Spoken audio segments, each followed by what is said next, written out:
Hello එළුන් ඉතින් අද අපි හදන්නේ කැවුම් ජාතියක්. ඉතින් පොඩ්ඩක් මේ වීඩියෝ එක ගන්න පාරක් වුණා. අද අනිවාර්යයෙන් මේක දාන්න හිතන්නේ කියන්නේ අවුරුද්දට කලින් මේක අනිවාර්යෙන් දාන්න කියලා හිතන් හිටියේ උනට පොඩ්ඩක් වීඩියෝ එක ගන්න පාරක් වුණා.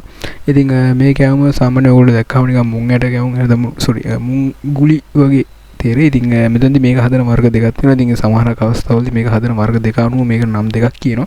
ඉතින් අවශ්‍ය තැන්වලදී මම අවශ්‍ය පොයින්ට් එක කියන්නම් සාමුද්‍ර විස්තර වගේ තියෙන එකට කියන්නම්. ඉතින් මුලින්ම මේකට අපිට මුං ඇට ඕනි. ඉතින් මෙතනදී ඔයගොල්ලෝ ගන්නවා නම් මුං ඇට අපි ගත්ත ප්‍රමාණය අවශ්‍ය කරන ද්‍රව්‍ය ටික මම කියන් යන්නම්. අපි ගත්ත ප්‍රමාණය කැකුළු හාල් පිටි ග්‍රෑම් 250යි, සීනි ග්‍රෑම් 250යි, මුං ඇට ග්‍රෑම් 150යි, පොල් බෑ එක පොල් ඕනි. ඊට පස්සේ සූදුරු. ඊට පස්සේ අපිට මේකට ඕනි මේකේ අර මිටිකිරි ඕනි බෑ එක අර අපිට අර මේකේ කැවුම වටේට ගා ගන්න ඕනි ලේකන් අර බැට එකක් වගේ හදා ගන්න තියෙනවා. ඒකට හාල් පිටි ග්‍රෑම් 150කුයි මිටිකිරි බෑ එක ඕනි. ඊට පස්සේ කහයි ලුණුයි අවශ්‍යයි අර වටේ ගන්න මිශ්‍රණයට. ඉතින් මෙතනදී අපි මුලින්ම කරන්නේ මුං ඇට ටික අරගෙන හොඳට හොදලා මේක අපි කබලේ බැද ගන්න ඕනේ. කබලේ බැදලා මේක පියලි වෙන් කරලා අපි මේක පෑ භාගයක් වගේ ප්‍රමාණයක් මේක හොඳට ටිකක් වතුරේ දාලා පෙඟෙන්න තියෙනවා. ඉතින් ඊට වල මෙතනින් බලා ගන්න පුළුවන්. ඉතින් මේකෙදි මේ කැවුම් එක හදන්න විදි දෙකක් තියෙනවා. එකක් මේක අපිට මුං ඇට මේ විදිහට බැදලා පියලි කරලා ගන්න පුළුවන්. බැදලා ගන්න එක ක්‍රමයක්. අනිත් එකේදී දැන් මේක බැදලා ඉවරලා අපි පිටියකට කලවම් කිරීමක් සිදු කරනවා. ඒක ඔයගොල්ලෝ ඉස්සරහදී බලා ගන්න පුළුවන්. අනිත් ඉතින් තමයි මුං ඇට තම්බලා අරගෙන පිටිත් එක හොඳට පොඩි කරලා ගන්න. ඒ කියන්නේ බැදීමක් සිද්ධ කරන්නේ නැහැ. මුං ඇට තම්බලා තමයි අරගන්නේ. ඉතින් මේ විදිහට ගත්තොත් මේකට නම් දෙකක් කියන සමහරක් අවස්ථාවලදී මේ පොදුවේ ගත්තහම මේ කැවුමට කියන නම් කිහිපයක් තියෙනවා. එකක් මුං ගලි කියනවා, මුං ගුලි කියනවා. මුං ගුලි කියලා තමයි සාමාන්‍යයෙන් හඳුන්වන්නේ. එහෙම නැත්නම් බබි කැවුම් කියනවා. එහෙම නැත්නම් උරුණ්ඩා කියලා කියනවා. ඔන්න ඔය විදිහට කියන්නේ මේකේ කැවුමේ නම සමහරක් අවස්ථාවලදී ප්‍රදේශයෙන් ප්‍රදේශයට නම වෙනස් වෙන අවස්ථා තියෙනවා. ඉතින් අපි සාමාන්‍යයෙන් මේකට මුං ගුලි කියලා තමයි කියන්නේ. ඉතින් අපි අර කලින් බෙදගත්ත මුං ඇට ටික මේ අවස්ථාවේ හොඳට පොළලා අර අපි දැන් මේ පීලි වෙන් කරානේ. වෙන් කරාට පස්සේ මේක පොඩ්ඩක් පොළලා අරගෙන අර පොතු ටික අයින් කරලා මේ ටික අපි පැය භාගයක් විතර පෙඟෙන්න තියෙනවා. ඉතින් අවශ්‍ය තැන්වලදී මම පොයින්ට් එක කියන්නම්. ওই විදිහට විස්තර ටික අවශ්‍ය තැන්වලදී කියන්න. ඒක ටික කොහොම බලාගෙන යන්න.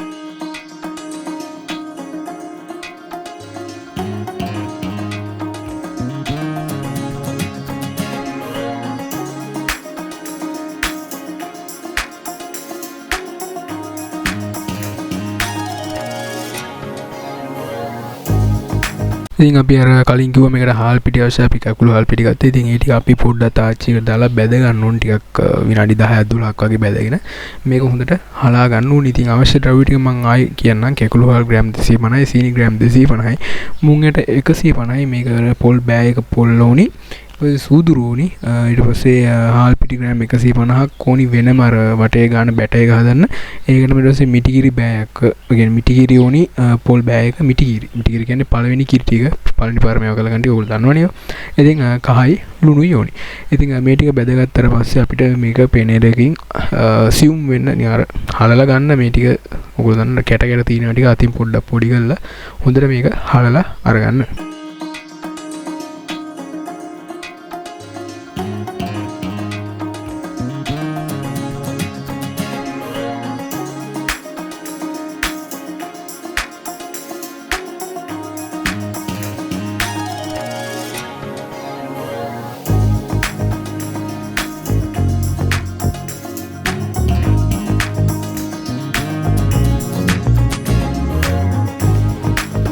අපි කලින් වීඩියෝස් වලදී කරා වගේ මේකටත් අපිට පැණි එක ඕනේ. ඉතින් පැණි එක හදාගන්නේ ඔයගොල්ලෝ දන්නවා. සීනි අරගෙන සීනි පළවෙනි පාර චුට්ටක් සීනි ටිකක් දාලා ඒක දිය වීගෙන එනකොට වතුර ටිකක් දාලා ආයෙ අර ඉතුරු සීනි ටික දාගෙන අපි මෙතනදි ගත්තේ සීනි ග්‍රෑම් 250ක ප්‍රමාණයක්. ඉතින් මුලින්ම ඒකෙන් චුට්ට ප්‍රමාණයක් දාලා ඒක දිය වුණාට පස්සේ තමයි ඒකට වතුර ටිකක් දානවා. අවශ්‍ය ප්‍රමාණයට වතුර දාලා ආයිතුරු සීන් ටිකක් දාලා මේක හොඳට අර පැණි එක වගේ එන විදිහට හදා ගන්න ටික තමයි මේකේ තියෙන. ඉතින් අපි කලින් වීඩියෝස් වලදී පැණි එක හදන ටික කිව්වා. ඔයගොල්ලෝ දන්නවා ඇති පැණි එක හදන්න දන්නවනේ සාමාන්‍යයෙන්. ඉතින් ඒ විදිහට පැණි එක හදා ගන්න. ඊට පස්සේ අපි අවශ්‍ය තැනදී අනිත් පොයින්ට් එක කියන්න.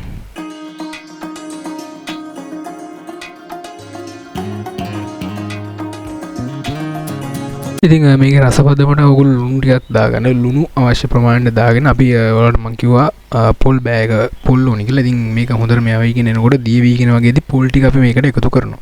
පොල් ටික එකතු කරලා හොඳට මේක අර පොල් පැණි නේද, පැණි පොල් වෙන්න හොඳට නිකන් අර කලත්ති කරන්න අපි මෙතනදී පැණි පොල් එක පැණි පොල් එක තමයි මෙතනදී හදාගන්නේ. ඉතින් ඒක හදාගන්නදී සාමාන්‍යයෙන් ඔයගොල්ලෝ දන්නවා. ඉතින් ඒක පොල් ටිකත් කලවම් වෙගෙන එනකොට ඔයගොල්ලෝ මේකට සූදුරු ටිකක් එකතු කරන්න.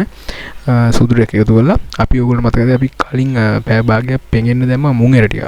ඒ ටික කියන්නේ ආයි පෙඟෙන්න තියෙන ඒ ටික අයින් වෙන කියන්නේ පෙඟිච්ච ටික අයින් වෙන්න ආයි වේලෙන්න තියන්න එහෙම අවශ්‍යතාවයක් නැහැ. පෑ භාගයක් පෙඟුනට පස්සේ මේකට ඔයගොල්ලන්ට පුළුවන් ඒ මුං එර ටික කලවම් කරන්න.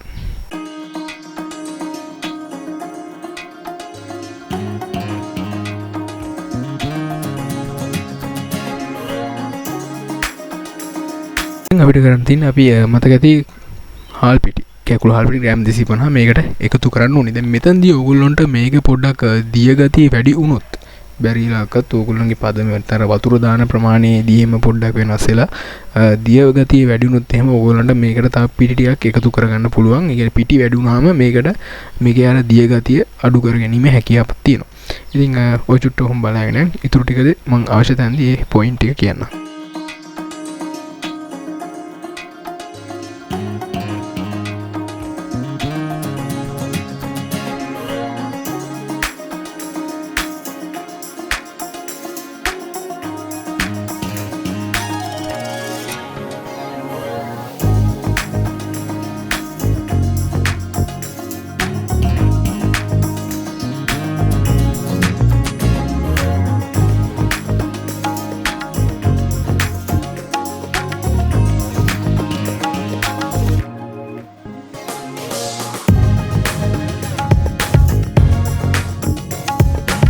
මෙන්න මේ වගේ පදම වල කියන්නේ අපිට මේක අතින් අරගෙන ගුලි කරන්න පුළුවන් පදමට එනකොට මේක අපි පදම හරි ඊට පස්සේ අපි වටේ ගන්න බැටර් එක හදාගමු. අපි ඒකට වෙනම පිටි ග්‍රෑම් 150ක් හාල් පිටි ග්‍රෑම් 150ක් වෙනම අපි මේව කරගත්තා. ඉතින් ඒකට අවශ්‍ය ප්‍රමාණයට ලුණු පදමට දාගලා කහකුරු ටිකක් මේකට දාන්න. කහකුරුයි ලුණුයි අවශ්‍ය ප්‍රමාණයට දාලා මොකද අපි මේකේ පාටක් ගන්න ඕනේද සාමාන්‍යයෙන් වටේ ගාදි පාටක් වගේ කහ පාටකට වගේ හුරු වෙන බැටර් එක කහකුඩු අවශ්‍ය ප්‍රමාණයට දාලා අතින් හොඳට කලවම් කරන්න. මේකට අර මං කිව්වා වගේ මිටිකිරි කියන්නේ පොල් බෑ එක මිටිකිරි අරගෙන මේක බැටර් එකක් වගේ වෙනකන් හොඳට අතින් කලවම් කරගන්න. හැන්දින් කලවම් කරන්න පුළුවන්. ඉතින් අතින් කලවම් කරද්දී මේක හොඳට කලවම් වෙනවා. ඒ හින්දා අතින් පුළුවන් නම් මේක හොඳට කලවම් කරලා බැටර් එක හදාගන්න. මං ඊටු විස්තර ටික අවශ්‍ය තැන් වලදී කියන්නම්.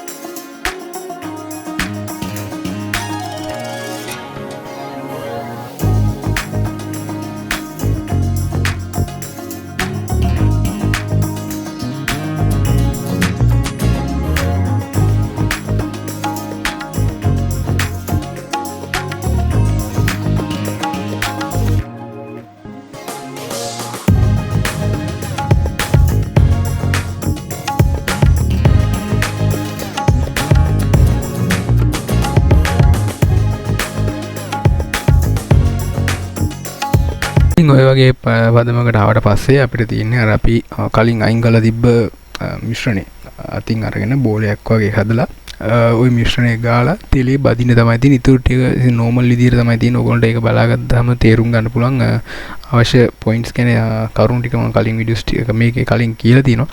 ඒ කියන්නේ දැනට මෙතනින් ඉස්සරහට තියෙන්නේ ඔයගොල්ලන්ට නෝමලි අතින් අරගෙන බෝලයක් කරා අර බැටර් එකේ ගෑවා තෙලේ දාලා බෙදලා පාවිච්චි කරන්න පුළුවන්. ඉතින් අර මේකට සමහර පැතිවලදී මේකේ කියන නම වෙනස් වෙන අවස්ථා තියෙනවා. ඉතින් සමහර පැතිවල මේකට මුංගුලි කියනවා.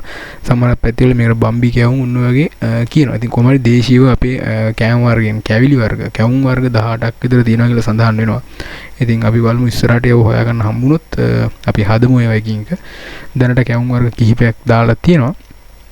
අනිත් ඒවා හම්බුනොත් අපි ඉස්සරහට ඒවා හදන්න try එකක් දෙමු. ඉතින් ওই විදිහට තමයි මුංගුලි එහෙම නැත්නම් බම්බි කැවුම් කියන එක ලේසියෙන්ම හදාගන්න. ඉතින් මේකත් අවුරුදු කෑම මේසෙට හදන්න පුළුවන් රස කෑමක්. try එකක් දීලා බලන්න. අපි බලමු ඉක්මනටම තාම මොනවා හරි කැවුමක් අරන් එන්න බලන්නම්. ඉතින් අවුරුදු පහු වෙලා හරි ඉතින් මොනවා කියන්නම්. මොකද මේ දවස්වල ගොඩ වෙලා මදි වුණා වීඩියෝස් ටිකක් කරගන්න. එහෙනම් මේක ඔහොම බලන්න ඕගොල්ලන්ට තේරුම් ගන්න පුළුවන් කොහොමද මේක ඉතුරු ටික හදාගන්න කියලා. ලේසි තියෙන බැටර් එකේ ගෑවා තෙලේ දාලා බැද්දා. හරි එහෙනම් අපි අලුත් වීඩියෝ එකක් ඉක්මනට හම්බු channel එකේ දිගටම එකතු වෙන්න. මේකේ පැල channel එක කෑම දාන්න මේ වර දේශීය කෑම වර්ගයක් දානවා. ඉතින් subscribe කරලා එකතු වෙන්න, වීඩියෝ like එකක් දාන්න, එහෙනම් comment එකක් දාලා share කරලා support එකක් දෙන්න. එහෙනම් අපි අලුත් වීඩියෝ එකකින් ඉක්මනටම හම්බෙමු.